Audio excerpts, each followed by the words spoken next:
y'all, today I'm showing you a little bit of my fall bright and eclectic digital ephemera kits, and I'm also showing you a neat project for a traveler's notebook or junk journal, and you won't believe what it's made out of.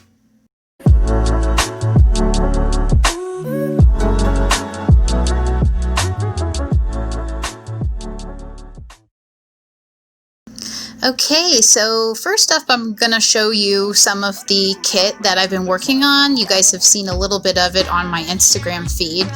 Those things are meant to be cut out, the persimmons and the roses. You cut them out and then you fold it, and that way you can tuck it in to a junk journal before you sew in a signature. So I have a few of those available, and I also have these little die cut images, and I imagine you can write on the back of them. So various journaling cards, label cards, and those are traveler's notebook sized pattern pages. I also have them in B6 size. So be sure if you want to purchase to make sure you're getting the right size. So you simply cut and fold in half, and it'll be a little bit slightly smaller than a traveler's notebook.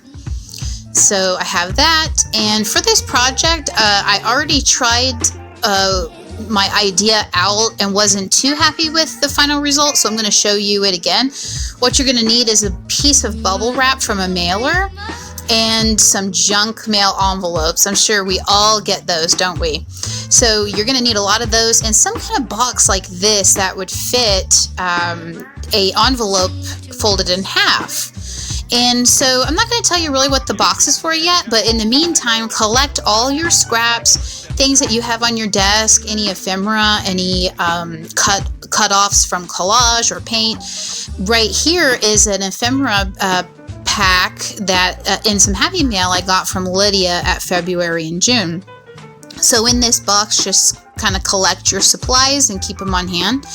This is going to give you a general idea of what we're going to be making. So the surprise is I've made a bubble mailer traveler's notebook for junk mail envelopes. So the first thing you're going to do is you're going to cut your mailer down to size, make it big enough to house all of your junk mail envelopes, fold it in half.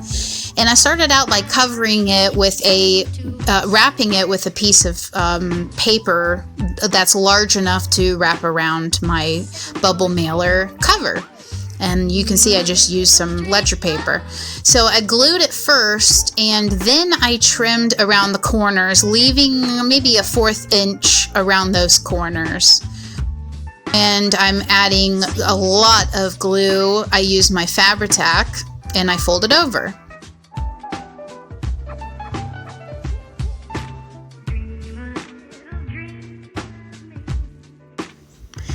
So make sure that you've used plenty of glue and just reinforce everything, burnish everything. That's what I'm doing. And then you're going to fold over the sides and make sure to really tightly fold everything. Use plenty of glue, like I said, and hold everything together in place to let it set.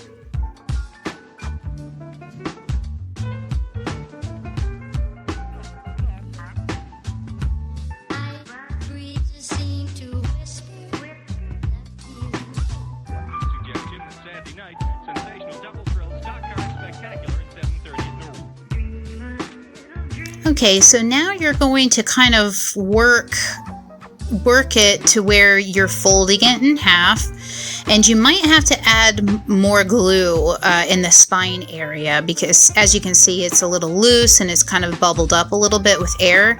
So really start to work it to where it can fold nicely without bubbling it up. And keep folding and opening and squeezing and pressing and pushing. So the next thing, I've got that secure. I got my ledger paper secure on that, and I'm looking for what kind of patterns I want to use on the outside of my cover and on the inside. So this would be a lot easier with the B6 size paper, but I didn't want to waste paper. I already had my sample test pages printed in the traveler's notebook size, so I went ahead and used what I had.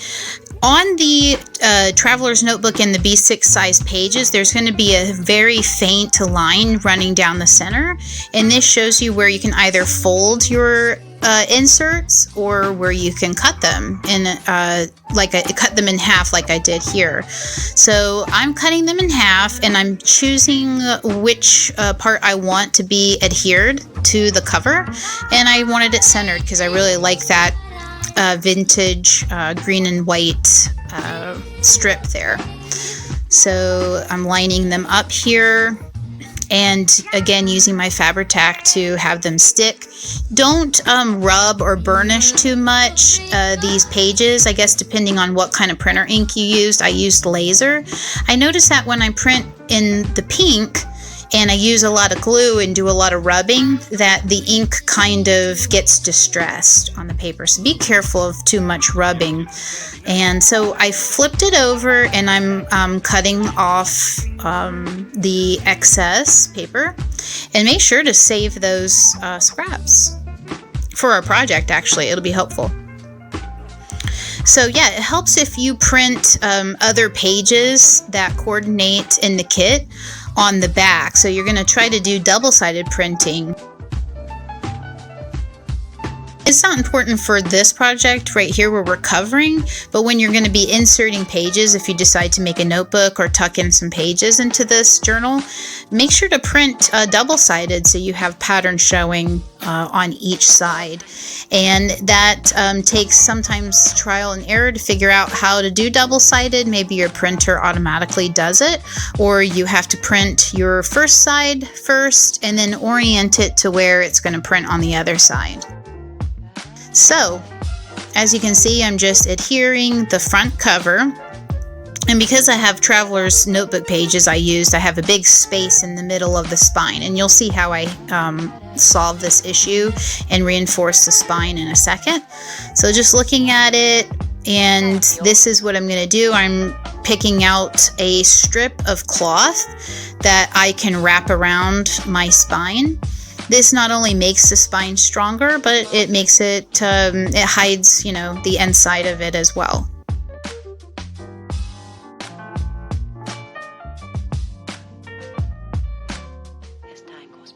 So I'm adding, again, my Fabri-Tac.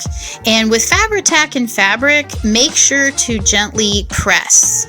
Do not, mush it too hard. Especially before it sets, because then the glue is going to soak through the fabric and it's going to be discolored. It's going to be really dark. So I find that patting it very, very gently will help the glue set on the fabric. Yeah, don't forget to glue the opposite side underneath.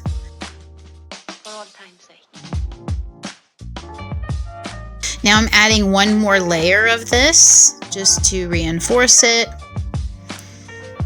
And I'm going to add a layer of burlap over that to make it more decorative and attractive. But make sure that as you're adding your fabrics, once the glue sets, you need to start folding and forming your book so that it'll bend where you want it. So here I was see how I'm kind of working the spine, making sure it folds down properly. And I'm adding more glue. This was a little thick, I'm not going to lie. The thicker you make the spine, the more tension you're going to have in the spine, and it's not going to lay close by itself. But that's okay, because we are going to add a closure.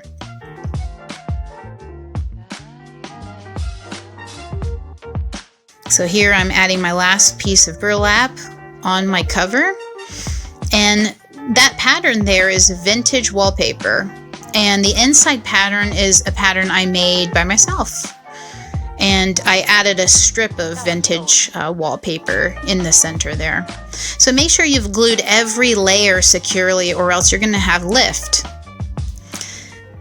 Okay, so now I'm thinking, okay, I want to add more on the cover. I want to decorate more. So these are little journaling cards, or you can use them as label cards.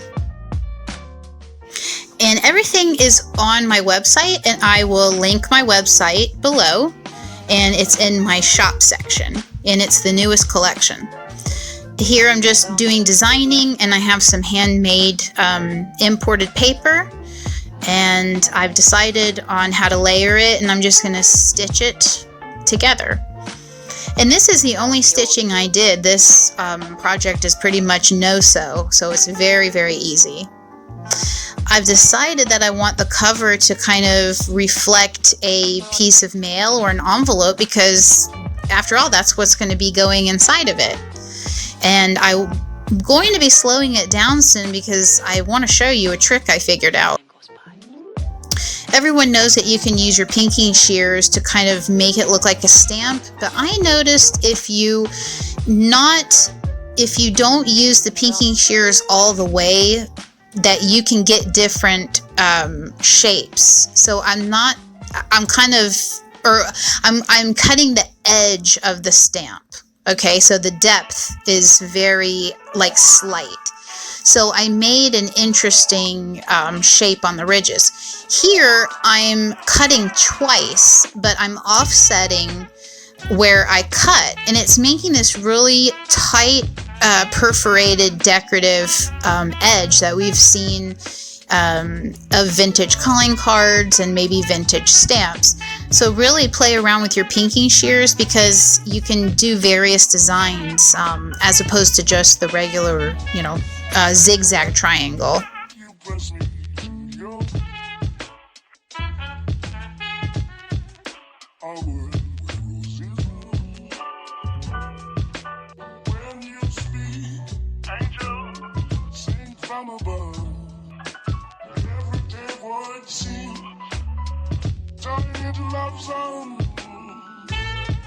So what I'm doing here is I've placed my stamps where I want them, but I don't want to lift my stamp up because I'll forget where I wanted it. So I used my ruler to kind of lift up a little bit so I could sneak some glue underneath.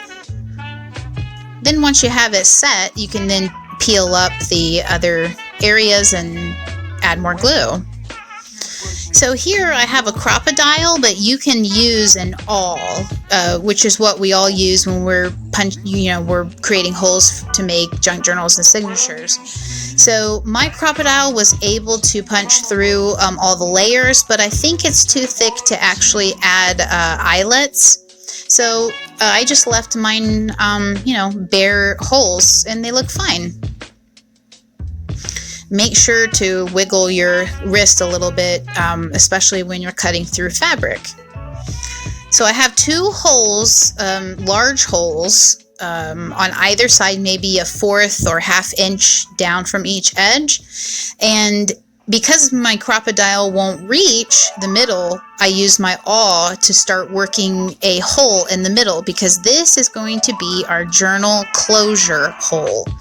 So I got a piece of sari. You can use twine, but go ahead and thread it through a needle and make the tails even.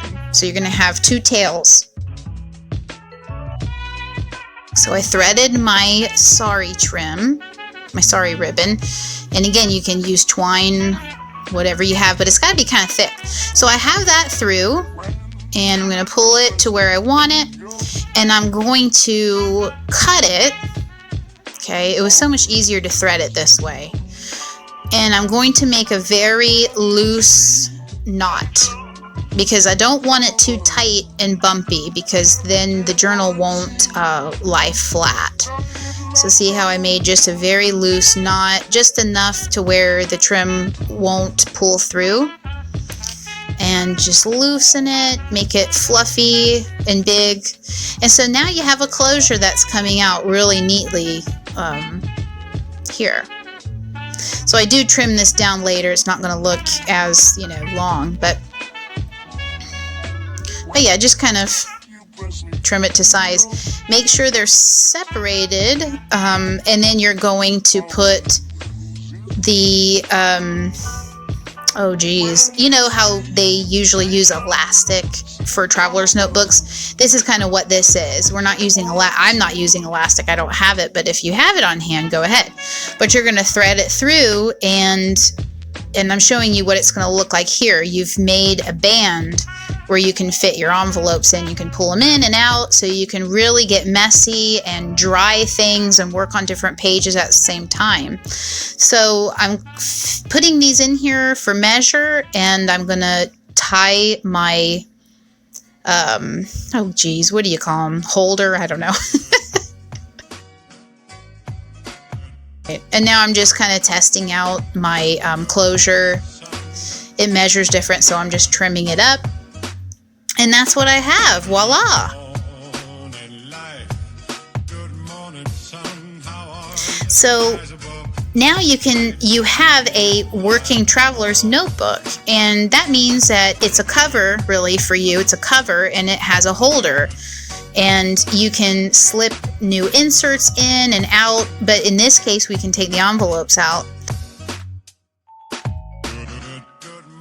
I realized that I was missing something on the cover, so I'm just referring back to my ephemera kit, and I'm taking this little label out.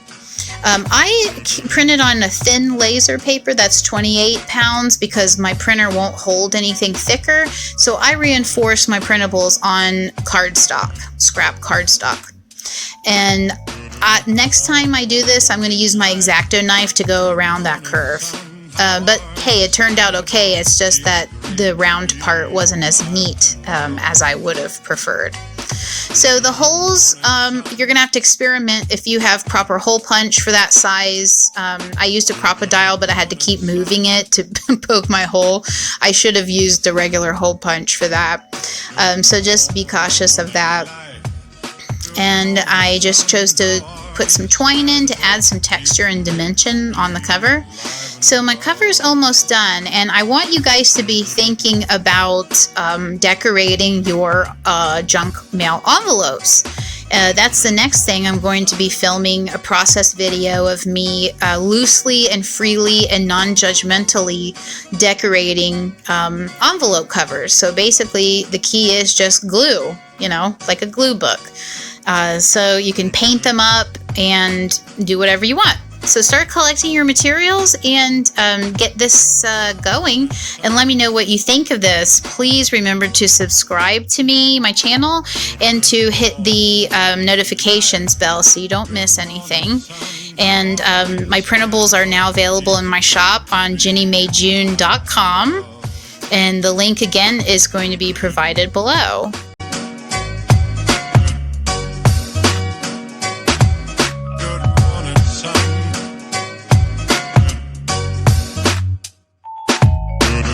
I hope you guys are doing well and you're safe and healthy. I hope you enjoyed this tutorial, and I hope you give it a whirl because it's really easy, and I made it in under an hour. So let me know what you think. Have a good one, guys.